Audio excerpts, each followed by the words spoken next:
श्री राष्ट्रीय राजपूत करणी सेना के अध्यक्ष सुखदेव सिंह गोगामिणी की घर में घुसकर हत्या के मामले में पुलिस डीडवाना कनेक्शन सामने आया है।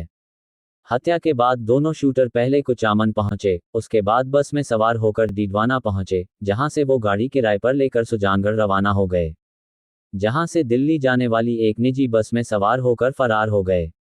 जिस कार से शूटर सुजानगढ़ होते हुए फरार हुए, इस कार के चालक ने बताया कि मुझे तो पता ही नहीं चला कि यह इतने बड़े शूटर है और यह गोगामेड़ी की हत्या करके फरार हुए हैं।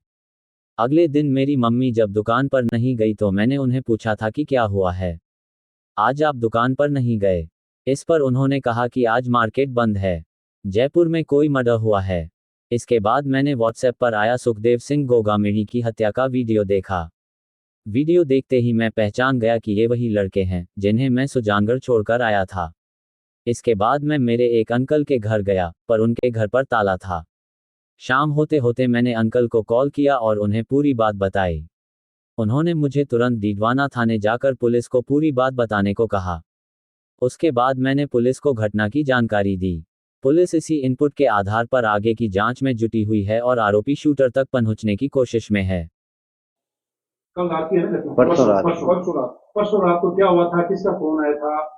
आप बताइए कि कहाँ गए थे, किन को छोड़ गया था आपको? क्या थोड़ा बहुत भी आवाज नहीं था कितने बड़े अपराधी? परसों रात को मैं हॉस्पिटल गया हुआ था, तो मेरे पास कॉल आया। मेरे साथ ही रहता है एक लड़का, जिसको भी ऐसे इस घटना का कुछ भी नहीं पता था। वो अपनी शॉप से आ रखा था पेट्रोल पंप की तरफ, तो उसका कॉल आया था कि 2 सवारी छोड़नी है सुजानगढ़। तो मैं बोला ठीक है, छोड़ दूंगा।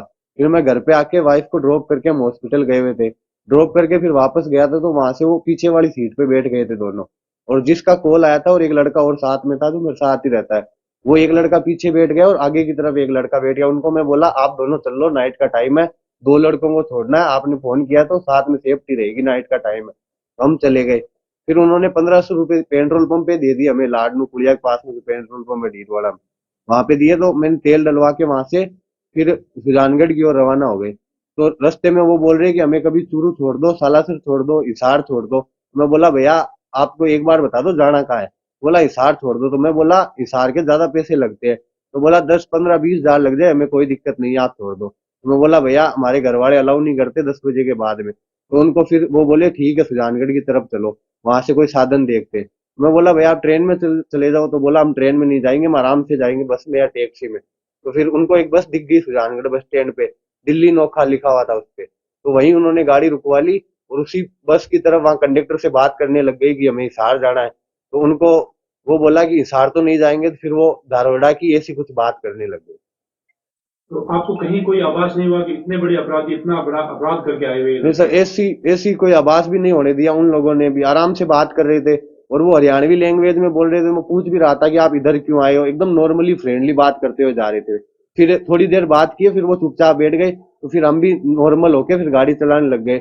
और जैसे ही मतलब लाडनू के पास आने लग गए, तो बार बार में बोल रहे थे कभी सालासर, कभी सुजानगढ़, कभी हिसार, कभी चूरू, ऐसे बोल रहे थे। तो फिर हमने वहीं सुजानगढ़ में ड्रॉप कर दिया था उनको। आपको कब पता चला कि वो इतने बड़े अपराधी थे? सर जब दूसरे मैं रात को आया था, लेट आ गया, 11:30 हो गए थे आते आते। तो दूसरे दिन जब मैं उठा था तो हमारे शॉप पे कोई नहीं गया था। तो मैं बोला गए क्यों नहीं। तो बोला आज मार्केट बंद है, किसी का हत्याकांड हुआ है वहां पे। तो मैंने न्यूज देखी थी, वीडियो देखे थे स्टेटस पे। तो स्टेटस को जैसे जूम किया ना, तो मुझे लगा कि ये तो रात वाले लड़के हैं जिनको ड्रॉप किया था। तो फिर मैंने अपने घर पे बताई थी सारी घटना की ऐसा हुआ था और इनको मैं ड्रॉप करके आया था। फिर घर वालों ने मुझे, कजन अंकल है उनके पास में भेजा था, तो वहां कोई नहीं था। फिर मैंने शाम के टाइम 6-7 बजे करीब अंकल को कॉल लगाया, मैं ऐसी बात है क्या करूं। तो उन्होंने बोला कि पुलिस की हेल्प करनी चाहिए तुझे, थाने में चला जा सीआई साहब के पास में। तो मैं वहां जाके सीआई साहब को पूरी घटना बताई थी। क्योंकि मैं जब जा रहा था तो मेरे जो दोस्त था जिसने कॉल किया था वो रास्ते में मिल गया था मुझे। तो उसके पास में खड़ा